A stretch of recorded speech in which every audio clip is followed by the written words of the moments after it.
Right. Good afternoon, class. Welcome back. We're going to start lecture 12, which is least squared. Last time we covered pose estimation algorithms, and the last approach was pose graph optimization method.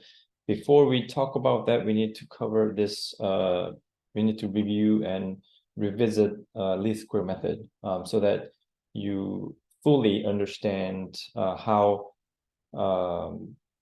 least square is applied for graph optimization methods.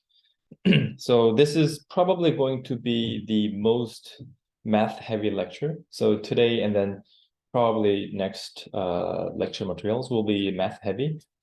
But hopefully it shouldn't be too bad. Many of you are probably have already been exposed to least square method, and we have discussion sessions. We have homeworks, so hopefully you can follow good.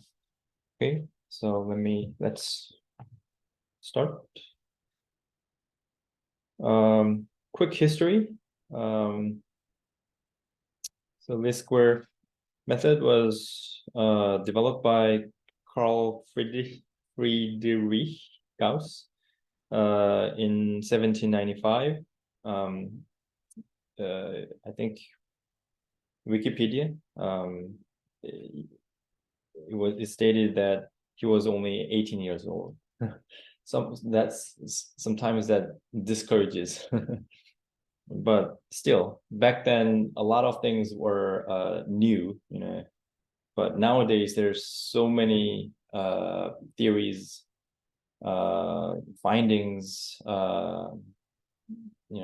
principles out there we need to study. So by the time you actually start to see the boundary of science and engineering, you're already late 20s. Anyway, so let's get into the problem.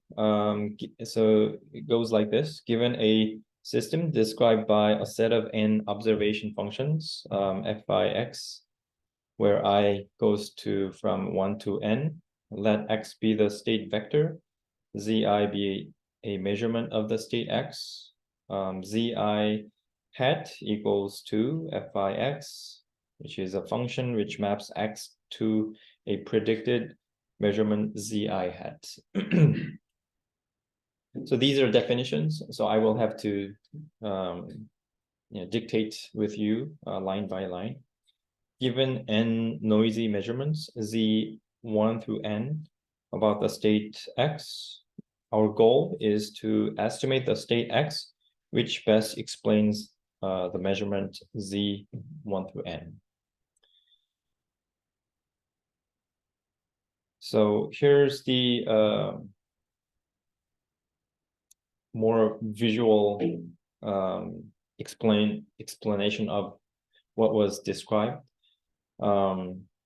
So the x is state, which is unknown, and we have measurements that's coming in, which z1 through zn, and we have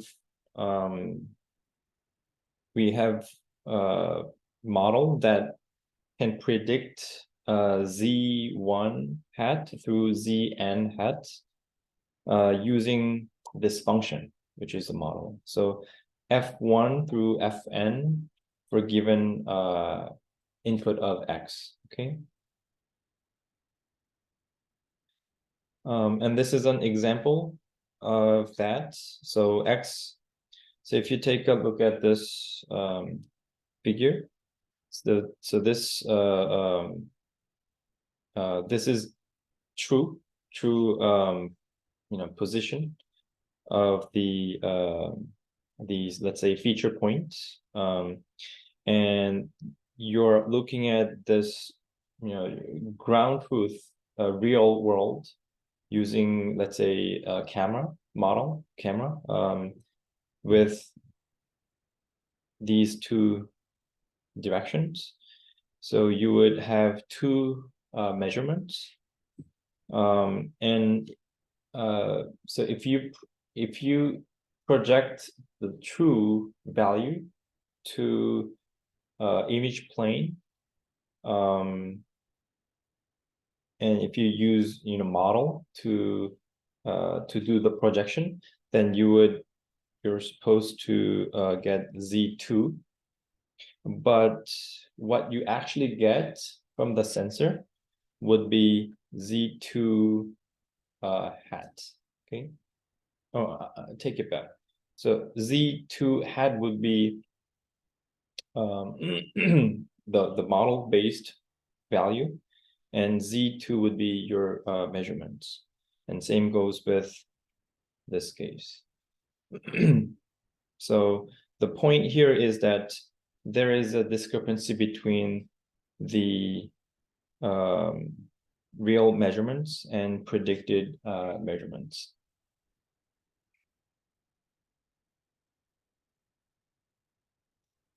So our objective goal was to estimate the state X, which best explains the measurements Z1 through N, right? So how do we do that? So we want to first define the error function, okay?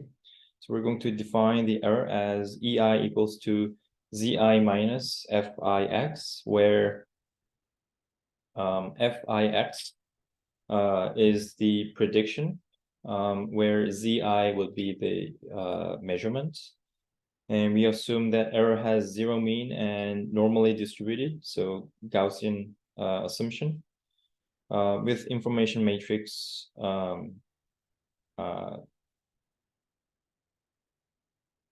omega. And so you can think of that as covariance, variance of these errors, a distribution in the case of Gaussian assumption. And the squared error of a measurement depends only on the state and is a scalar. So this is a scalar. And if you take a squared error of this error of vector, so because I goes to 1 through n, so this E becomes a vector, and we have and that leads to the global error, which is defined as f of x, which is summation of all errors, and that can be derived from this error terms, which is E transpose x omega E IX, and this is basically, you guys probably know, this is a squared form, squared error. So the goal is to find X that minimizes this global error function, which is capital F of X. And we're going to define that as X star. So it's a sort of optimal X, okay? So find the state X star, which minimizes the error given all measurements. So again, we are repeating the problem statements, and that is to minimize this error function. A general solution would be we take a derivative of the global error function and find its nulls, but generally this is complex and no closed form solution is available. So usually we have to use numerical approaches, okay? But if you can solve this analytically, then you should do that, and it'll solve it much faster.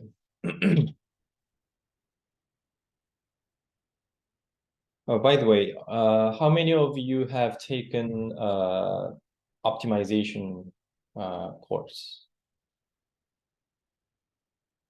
Who has not taken optimization class? Okay. So in that case, this may not be very intuitive or understandable within such a fast-paced lecturing, but I will try to cover that in the following lectures. Okay. Because here it's all just math, but next lecture I will have some more examples and visual aids to help you understand what these actually physically mean. Okay. Assumptions. Good. We have a good initial guess. The error functions are smooth. The neighborhood of the minima. Then we can solve the problem by iterative local linearization. So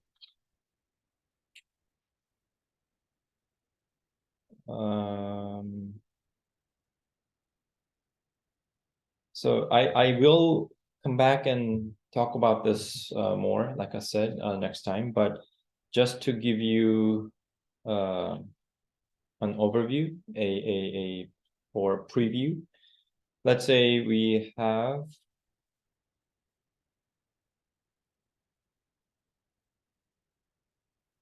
this type of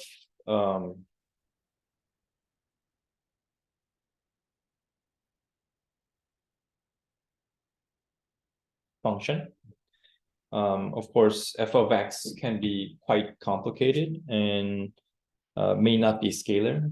But anyway, let's say it's a scalar. So we have one dimensional optimization problem. And our goal would be to find this point, right? But the problem is we do not know this function, okay? If we knew this function analytically, we can solve it analytically. But then we don't know this function, and it's probably not linear or quadratic function, or it may not even be convex shape. Then we have to solve it numerically. But it's like we are looking for the, let's say, think of it as we are trying to climb down a mountain, but we can only see about 1 meter. So what would you do? We don't have full picture of the mountain, or valley. Okay. And our objective is to, let's say we started here, but our goal is to get there. But how, right? Without knowing what the landscape looks like, right? This is probably good explanation of what we are trying to do. But like I said, we don't have what the function looks like, and we will have to do it numerically. Okay. And what is described here is we can do this by iterative local linearization. Okay. So this is a lot of contents, trying to review and summarize it for you within 2-3 lectures. But anyway, so because if this function was quadratic, meaning that if the system was linear and cost function was quadratic, then it would be very straightforward and easy to solve using numerical method. We don't have to do many iterations, but in many cases, in many engineering problems, the system is the function is nonlinear.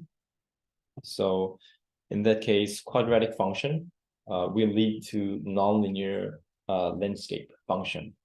Okay, and then we, as you can see here, it's not simple. You know, if it was quadratic like that, then we can almost go from this point to this point without many iterations. Okay. But in many cases, we don't have this nice quadratic looking function. So we need to solve this iteratively, trying to get to this global optimal. But you can fall in these local minimum. Okay. So what is proposed here does not guarantee global optimum. Okay. Anyway, did I talk about this during the perception module when we introduced you to deep learning briefly? Okay, but we will probably revisit this with a little more details, okay, in this module. Anyway, so here, so it goes like this. The solver goes by this 5 steps. First, linearize the error terms around the current solution, initial gas. So let's say this was the initial point. Then you take the derivative, compute the first derivative of the squared error function, and set it to 0. So dx equal to 0. Okay, that's what that means. And obtain the new state. This is the tricky part, right? So the point now, the question is how far, which direction, and how far should you move for the next state, okay, to get to the global optimum, okay.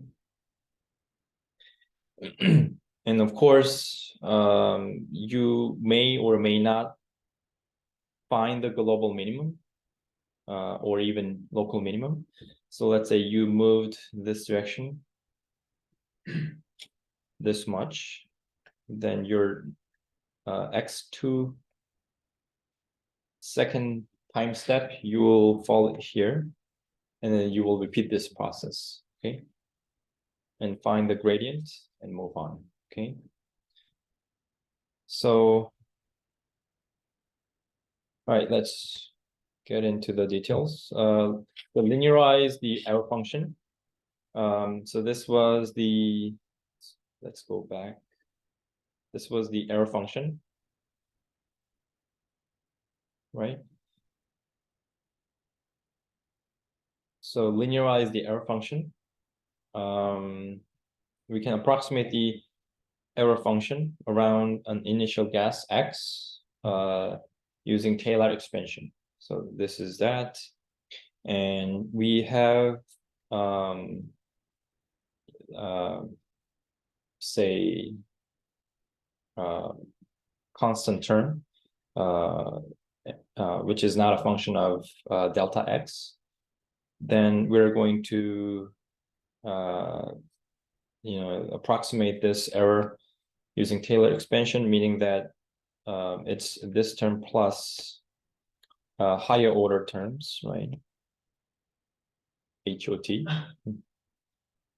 We are going to sort of neglect this and just look at the first derivative, and that's going to be this, where EI plus JI times del x where del x is going to be the error. So let's say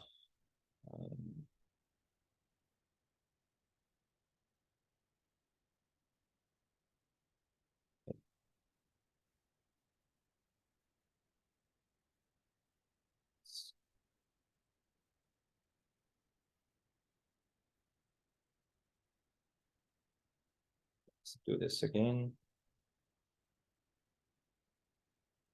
And let's say this was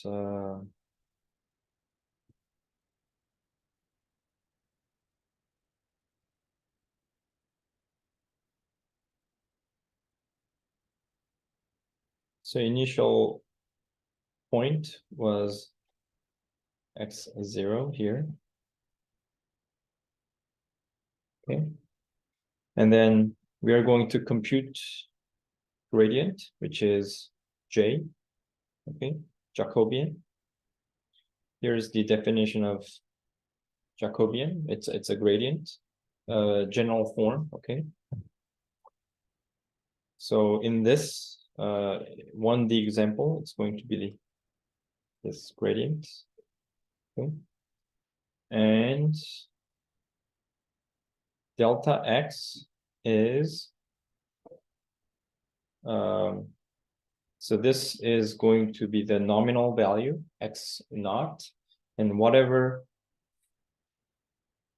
we have for getting away from this nominal point would be delta x. Okay. Of course, so delta x could be positive, could be negative. Okay. So, and the problem is to find actually delta x. Okay. So how much, to which direction, and how much should I move to get closer to the optimal point? Okay. So anyway, so this is the linearization of the error function. So now, so you have constant value, which is this value, right?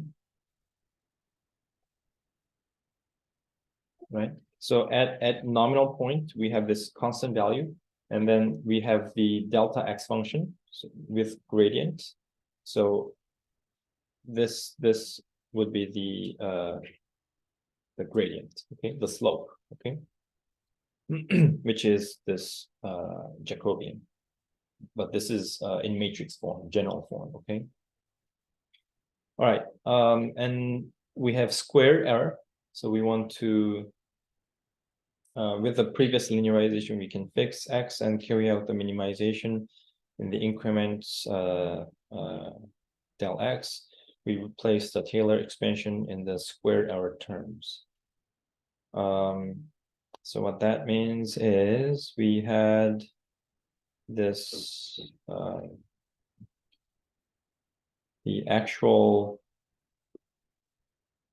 error we are interested in was this error, right? Square error. So we are going to substitute the error with the linearized function, okay? So we're going to do that, and we get this.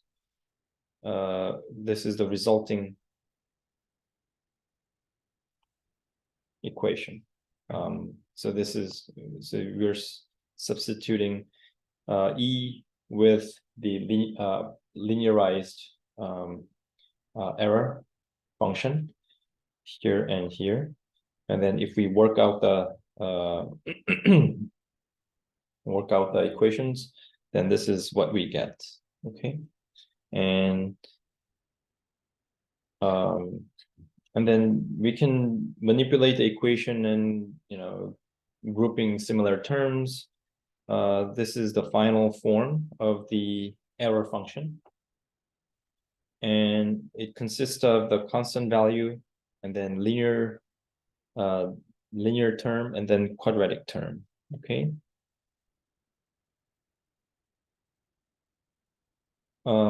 The constant, so, and we eventually need to compute the global error. We want to minimize the global error, right?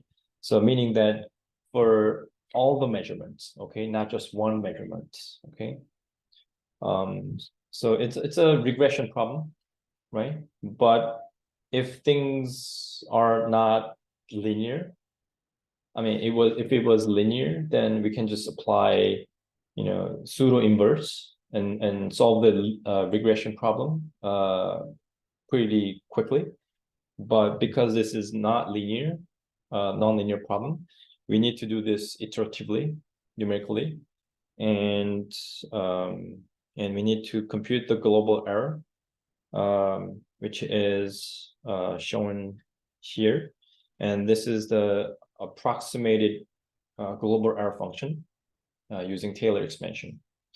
And we can rearrange things, and then this is the final resulting equation, and we have the constant term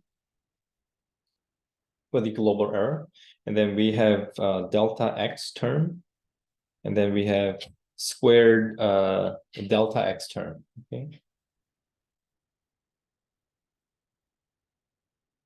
And we are going to define, for convenience, okay, we're going to define this term with B transpose, and we're going to define this term with Hessian, which is Jacobian omega Jacobian, where B transpose is E transpose omega J, okay? So that we can make the global error function approximated by this function, okay? Okay, so where are we now? So we went through a bunch of equations, okay?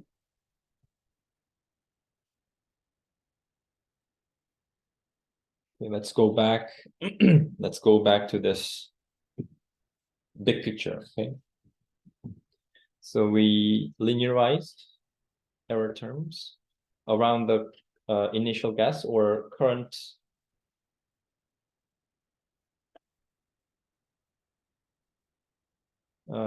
around the current value position.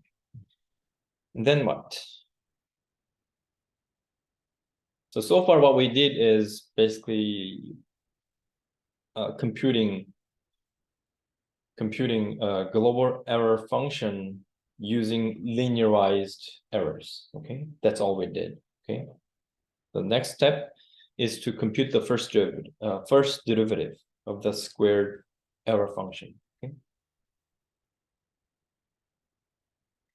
So let's compute the derivative of f of x plus del x with respect to del x, right? And that means we need to find this slope, okay? All we did was just define global error function, linearized approximation, okay? And next step is to find this gradient, okay? So how do we do it? Well, we take derivative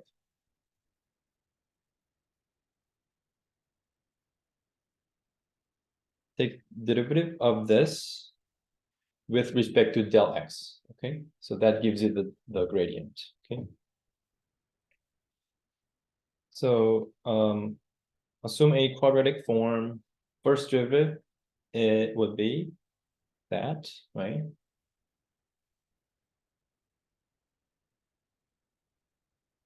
Can you guys see? I mean, that's just, I'm not going to derive everything, but that's just a derivative of that, this f of x. And we can write the global error terms as a quadratic form in del x, the derivative of the approximated f of x plus del x with respect to del x is then this. And we need to set it to 0, leads to this equation, which leads to the linear system h del x equals minus b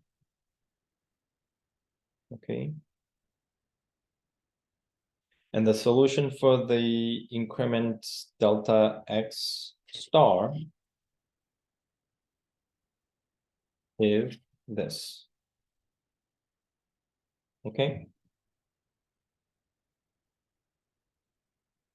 Is everybody following? I mean, the math is probably familiar, right? But what the heck does this mean, right? You may not, it may not, you know, come right to you, right? So what's going on is, let me try to give you a heads up.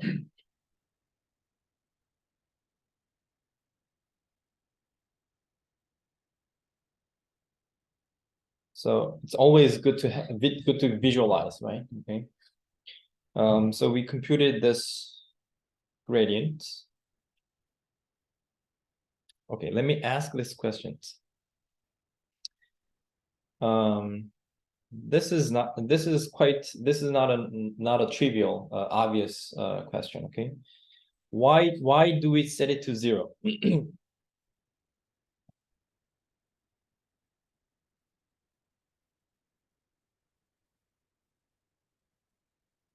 Participation point. Why do we set it to 0? What does this mean? Derivative equal to 0.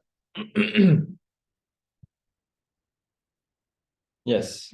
Why?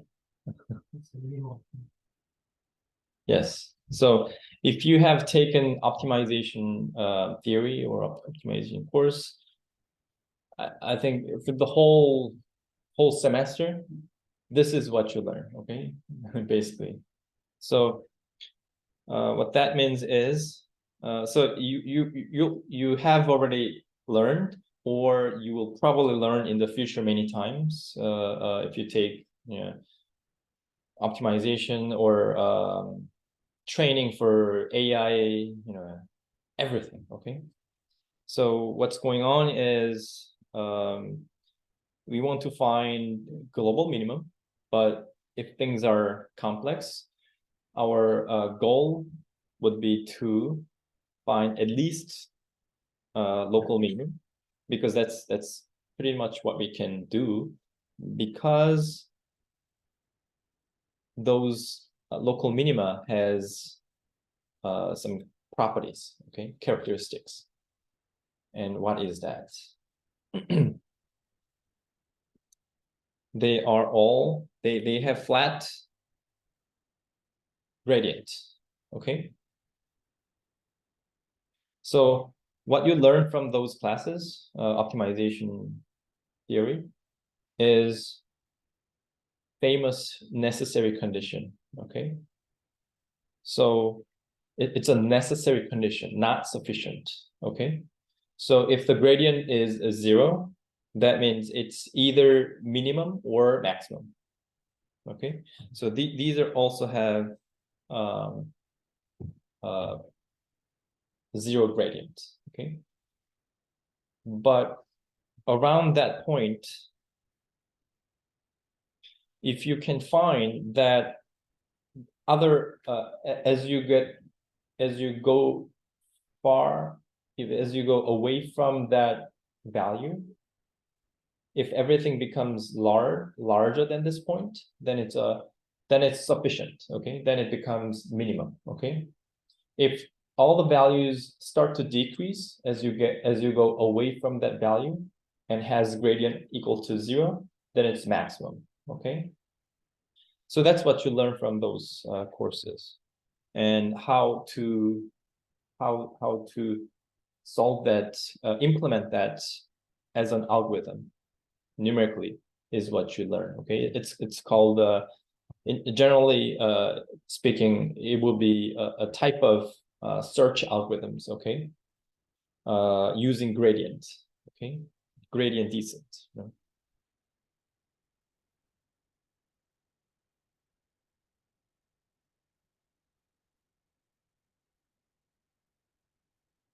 So, Okay, so that's what it means. Okay, so we set it to 0. Okay. And if we solve the equation or rearrange the equation, this is what we get. But our goal is to find delta x. What does that mean? We have so this is like, you know, junior high or high school equation. It's just matrix form. Okay, we have function, we have one unknown, we want to find that value. And what does that mean here?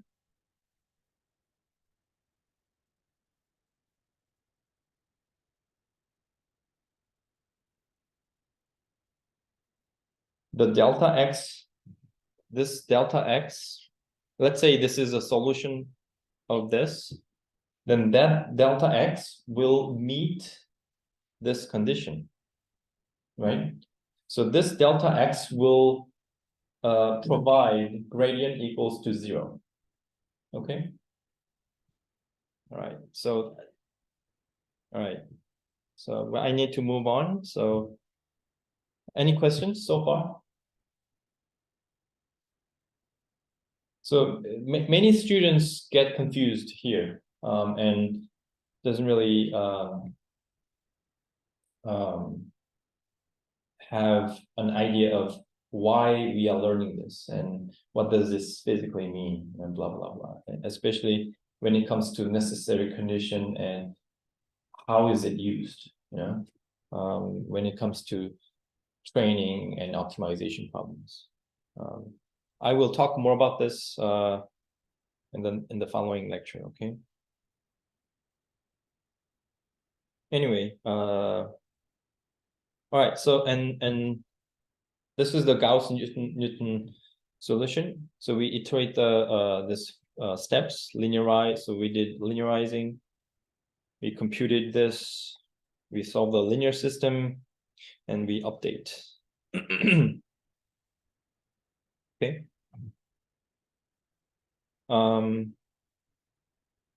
But the problem is we can introduce a constant or coefficient in front of this, let's say some alpha, and that's going to be magnitude. So delta x gives you the direction, okay? But we can move slightly, or we can move far, right? And that's called so that's a coefficient in AI domain. It's a hyper learning rate, right? And it's a hyperparameter. Okay. Okay, so this is it for today. Any questions in this lecture notes? Today's lecture.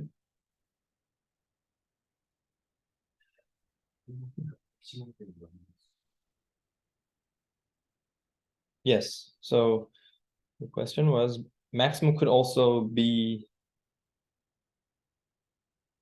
can have zero gradient, right? So like I said, necessary gradient equals to 0 mean will give you necessary condition.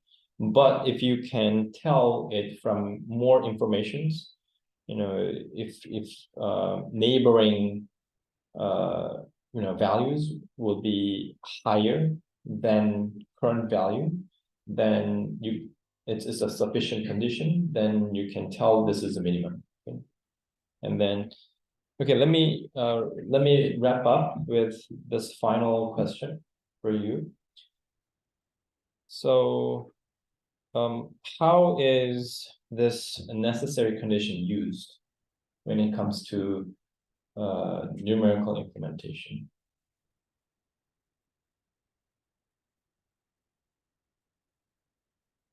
Think about it, okay? And anybody who can answer to this question?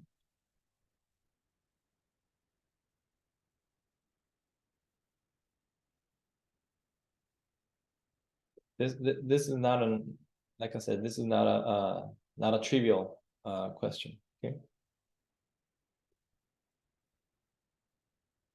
All right, so we are going to